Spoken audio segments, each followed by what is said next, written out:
अस्सलाम वालेकुम। से अॼु असां आहियूं दादू में। दादू जो जेको ही साइट हुई असांजी 8 किलोवाट जी, मां 2-3 ॾींहंनि खां लगातार इन जो ज़िक्र कंदो पियो अचां त अनक़रीब असां हिकिड़ी नई शइ हिकिड़ी इंट्रोड्यूस कराईंदासीं, जंहिंमें अक्सर माण्हुनि खे 2 एसियूं घर जो लोड या 3 एसियूं लगातार हलाइणियूं हूंदियूं आहिनि। त उन हिसाब सां असां अॼु ही सेटअप स्टार्ट कयो आहे हिते। अलहमदिल्ला सेटअप कंप्लीट थी वियो। मैक्स पावर वारनि जो ही नओं जेको आहे सो इन्वर्टर इंट्रोड्यूस थियो, जंहिंखे तक़रीबन 2-3 महीना थी विया आहिनि मार्केट में आयो। ऐं हिन जी ख़ासियतूं जेके आहिनि उहे आहिनि जो जेकॾहिं असां साम्हूं रखूं था त ही जीअं असां नाइट्रोक्स लॻायूं पिया, ईअं ई सेम हिन में बि ड्यूअल MPPT आहे। ड्यूअल MPPT सां गॾोगॾु हिन इन्वर्टर जी हिकिड़ी ख़ासियत इहा आहे त ही 5 किलोवाट न बल्कि ही 7.2 किलोवाट आहे। आमतौर ते मार्केट में जेके बि इन्वर्टर अचनि था वधि में वधि 5.5 किलोवाट 6 किलोवाट हिते था हलनि। ही इन्वर्टर जेको आहे 7.2 किलोवाट ते आंदो वियो आहे ऐं हिन ते तव्हां ईज़िली 3 एसियूं आराम सां हलाए सघो था।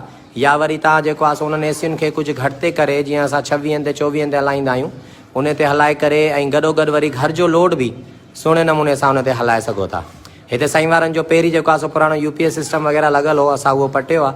अक्सर असांजा जेके कारीगर आहिनि उन्हनि खे थोरी कंप्लेन आहे त यार तव्हां अञा हिन जी बैकग्राउंड में थोरो ख़ूबसूरती वग़ैरह कयो, त इनशाला उहा बि कंदासीं। फ़िलहालु असांजो सॼो ध्यानु कम जी जेको आहे सो क्वालिटी ते आहे, त असांजो ओवरऑल जेको कमु थिए थो उहो सुठी रिज़ल्ट में ॾिए, ख़ूबसूरती अञा वधाईंदासीं इनशाला, वक़्त सां उहो बि कंदासीं। हिते जेको आहे सो ही 7.2 किलोवाट जो इन्वर्टर लॻल आहे, जंहिंमें तव्हां 8 किलोवाट ताईं सोलर लॻाए सघो था। ही फर्स्ट साइड आहे जेका मां तव्हांखे लाइव अॼु टोटली शयूं ॾेखारींदुसि, जंहिंमें असां 530 वाट जा पैनल लॻाया आहिनि। 16 पैनल हिन में लॻल आहिनि, 8 जूं 2 सीरीज़ आहिनि ऐं अलहमदिल्ला बहितरीनु जेको आहे सो परफॉर्मेंस करे पियो थो। थोरी देरि पहिरियों ई असां हिन ते तक़रीबन 5 किलोवाट जो लोड घर जो ॾिनोसीं, प्लस चार्जिंग वग़ैरह चेक कईसीं ऐं तमामु सुठे तरीक़े सां ही हलियो पिए। हिते असां इनिशियली 4 बैटरियूं लॻायूं आहिनि। ही फिनिक्स जेको आहे सो बैटरियूं आहिनि 2500 मॉडल 230 एम्पियर में। ऐं मैक्स पावर जा हाणे इंट्रोडक्शन गॾोगॾु तव्हांखे ॾींदो थो हलां, मथे सिस्टम बि सॼो ॾेखारियां थो ऐं हिन में कहिड़ियूं कहिड़ियूं शयूं हुननि एक्स्ट्रा ॾिनियूं आहिनि ऐं ही इन्वर्टर असांखे कहिड़ा कहिड़ा फ़ाइदा ॾेई सघे थो। त उन्हनि में सभ खां पहिरियों आहे ड्यूअल MPPT। आमतौर ते माण्हुनि खे हूंदो आहे त डिफरेंट जेको आहे सो असां लॻायूं था प्लेटूं, त उन्हनि खे असां कीअं लॻाए सघूं था, हिननि में केतिरी फैसिलिटीज़ आहिनि, के 300 वाट जूं प्लेटूं आहिनि, के 400 जूं आहिनि या 500 जूं आहिनि, त उन्हनि खे मिक्स कीअं कयूं। त हिन में ऑलरेडी हिननि ईअं ई 2 PV जा ऑप्शन ॾिना आहिनि। ही तव्हां ॾिसी सघो था, प्लस माइनस हिकिड़े सोलर जो आहे, हेॾा प्लस माइनस ॿिए सोलर जो आहे। माना हिन में 2 क़िस्मनि जा PV आहिनि जेके अलॻि अलॻि तव्हांखे जेको आहे सो ऑप्शन ॾींदा। जीअं नाइट्रोक्स में असां अक्सर ॾींदा आहियूं, सेम उहा ई शइ हिन में बि मौजूदु आहे। हेॾा हे बैटरी कनेक्शन आहिनि पासे खां ऐं हिन पासे जेको इनपुट आउटपुट हूंदो आहे वापडा जो ऐं लोड जो। हिन में जेकॾहिं असां चेक कयूं था त ही हिन महिल जीअं मां हिन खे चेंजिंग कई आहे त हे PV1 शो करे पियो थो। 01 जो मक़सदु आहे त सोलर जी जेका पहिरीं सीरीज़ आहे उहा असांखे 342 वोल्ट हिन महिल ॾिए पई थी। 2.2 एम्पियर हुन मां अचनि पिया था ऐं 778 वाट हिन महिल ही हुन मां कंज़्यूम करे पियो थो। इन जे करे ही घटि पियो थो कंज़्यूम करे, छो जो लोड हिन ते तमामु घटि आहे। उन लोड घटि हुजण जे करे हिनखे ज़रूरत ई कान्हे, हिन जी बैटरी फुल आहे त ही मज़ीद खणे ई कोन थो।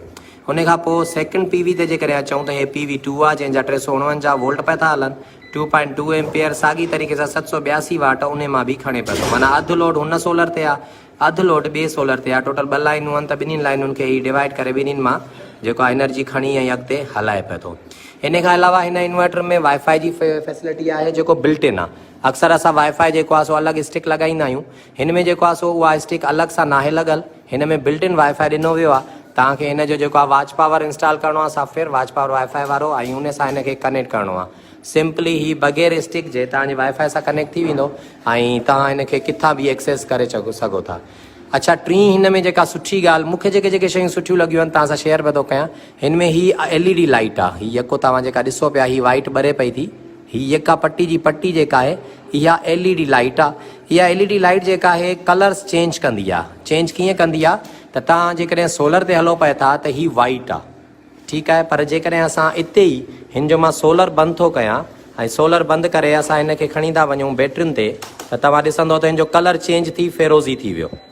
फिरोज़ी थी वियो माना ही इंडिकेशन ॾींदो, परे खां ई तव्हांखे ख़बर पवंदी त तव्हांजो इन्वर्टर कहिड़े मूड ते हली रहियो आहे। माना बैटरियुनि ते हली रहियो आहे हिन महिल, या वापडा ते हली रहियो आहे, या सोलर ते हली रहियो आहे। वरी जॾहिं असां हिन खे सोलर ॾींदासीं ॿीहर त ही वाइट में कन्वर्ट थी थो वञे।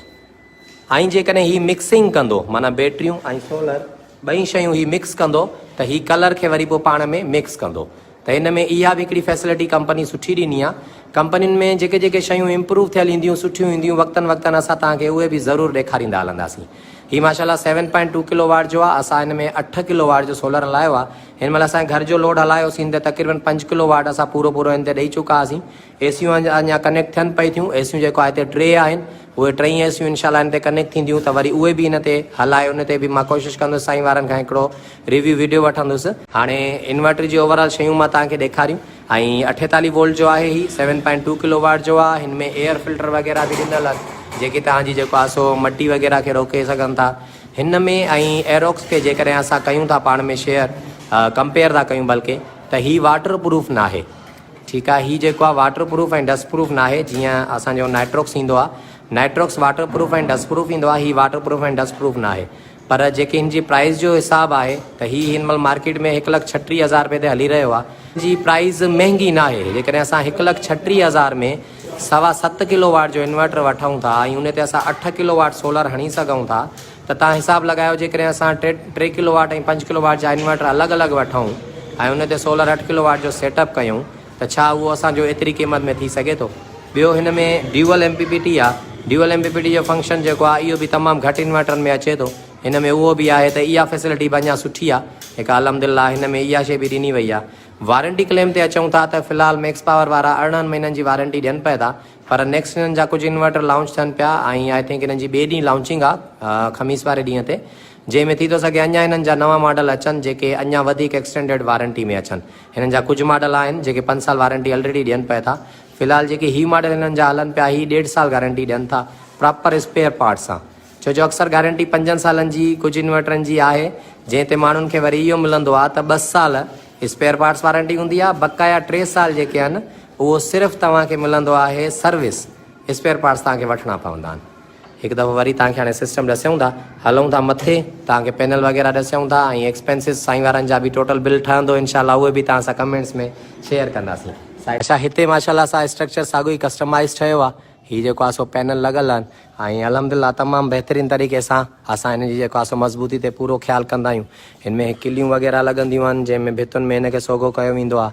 उनखां अलावा एंगल में कुझु हिते जेको आहे तव्हांखे ॾेखारींदो हलां, भित में असां हीअं फेराए करे हिनखे सोघो बि कंदा आहियूं। ऐं हिन जॻह तां ही तव्हांखे कंप्लीट जेको आहे नज़र ईंदो स्ट्रक्चर जेको ठहियो आहे। हिन में टोटल ही 530 वाट जूं 16 प्लेटूं लॻल आहिनि ऐं तमामु बहितरीनु तरीक़े सां माशाल्लाह ही सेट थी वयूं आहिनि। हिते जॻह थोरी बदगुनिया हुई, पर तंहिं हूंदे बि जेतिरो असांखां कोशिशि थी आहे त हुनजी उहा बदगुनिया असां कढी सिस्टम खे जेको आहे सो परफेक्ट सुहिणो बीहारियूं।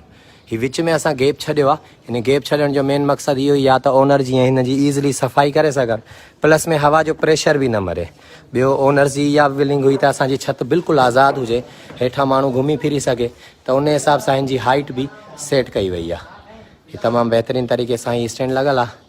ही प्लेटूं टोटल हिकिड़ी सीरीज़ हिन पासे, ॿी सीरीज़ हिन पासे। 530 वाट जो पैनल लॻायो वियो आहे 3 साल गारंटी में, जिनको जो ही स्टॉक ईंदो आहे। तमामु बहितरीनु तरीक़े सां माशाल्लाह परफॉर्म कनि पिया था। हिन महिल जेको आहे सो 3 थियनि पिया तक़रीबन, टाइमिंग मुंहिंजे हिसाब सां इहा हूंदी, पर तंहिं हूंदे बि हिननि जो माशाल्लाह 3 लॻी 2 मिंट थिया आहिनि। तंहिं हूंदे बि हिननि जो तमामु ज़बरदस्त जेको आहे सो परफॉर्मेंस हले पई थी। तव्हां ही टोटली ॾिसी सघो था फिटिंग जेका आहे हिननि जी। हिकु दफ़ो हाणे इन्वर्टर ॾे हलूं था, तव्हांखे जेको आहे सो हिन जी टोटल वर्किंग मां ॾसे थो छॾियां। हिन जी स्क्रीन शेयर पियो कयांव असां, ठीकु आहे साईं।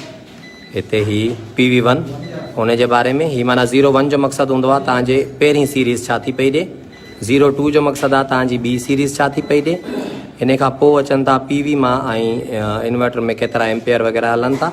हीउ पासो असांजो लोड जो हूंदो आहे। हिन महिल साईं वारा हिन ते 1.27 किलोवाट जो लोड हलायो पिया आहिनि। अलहमदिल्ला सुठे तरीक़े सां हले पियो थो।